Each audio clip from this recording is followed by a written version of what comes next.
That's a tough question, but I think some guys probably rather just be more quiet, I guess, no pressure. But I think once you play here, you really enjoy being in a big market in a hockey city.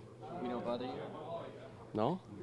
because like if you played in another market, you would, you have a so-so game. There isn't 10 microphones in your face the next day or right after the game, and you can kind of, you know, slide a bit under the radar, do your own thing, worry about yourself type thing. Yeah, I mean, I think player wants to go to a good teams. I don't think it really matters where you play or, like you mentioned, taxes and weather and things like that. I think good players, good free agency, they'll sign where they have a chance to win. So I don't think it really matters.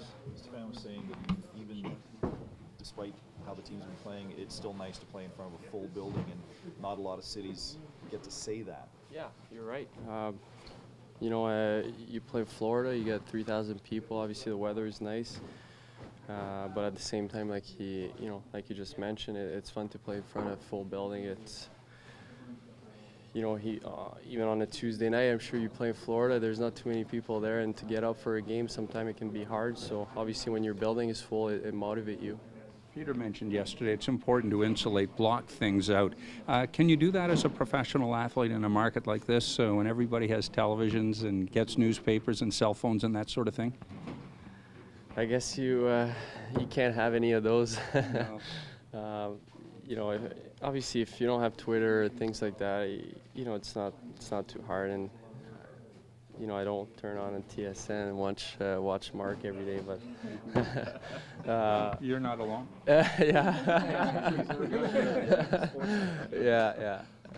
But I think like you mentioned, I think you gotta block it. If you don't, then obviously your confidence probably gonna go right down. Bernie, is it kind of weird though that like there's so much interest not just in you as a player, but your personal life too, and who you are off the ice?